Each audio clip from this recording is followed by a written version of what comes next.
परिचय। दोस्तों, आप जानते हैं कि पतंग कैसे उड़ती है? किसी पेड़ की पत्तियां कैसे हिलती हैं? क्या तुम कभी कागज की बनी फिरकी के साथ खेले हो? ऐसा कैसे होता है? दोस्तों, ये होता है हवा के चलने की वजह से।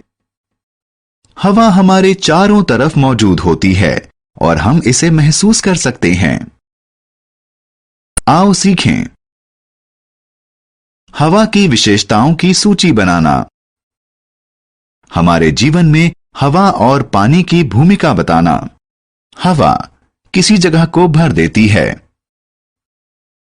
जब हम किसी गुब्बारे में हवा भर देते हैं तो वह बड़ा हो जाता है।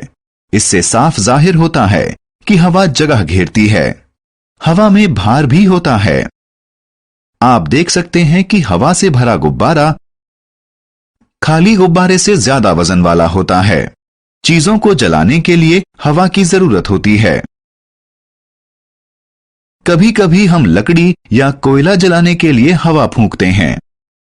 ऐसा इसलिए है क्योंकि हवा की मौजूदगी में चीजें ज्यादा तेजी से जलती हैं। हम हवा के बिना जीवित नहीं रह सकते। जब हम सांस लेते हैं तो हवा अंदर और बाहर जाती है। इससे जाहिर होता है कि हवा के सहारे ही जीवन चलता है। पानी जीवन के लिए जरूरी है। क्या हम बिना पानी पिए जिंदा रह सकते हैं? क्या मछलियां बिना पानी के जिंदा रह सकती हैं? नहीं, हम सभी पानी के बिना जिंदा नहीं रह सकते। इसलिए पानी सभी जीवों के लिए जरूरी है।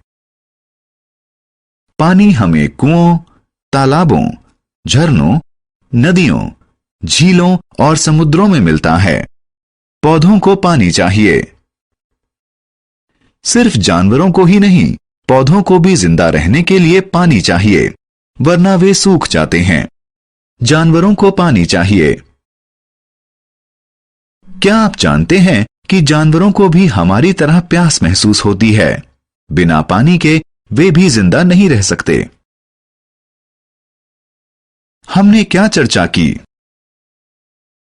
हवा हमारे चारों ओर होती है। हवा जगह घेरती है। हवा में वजन होता है। चीजें हवा की मौजूदगी में जलती हैं। पानी हमारे लिए आवश्यक है। जीवित रहने के लिए पौधों और जानवरों को पानी चाहिए।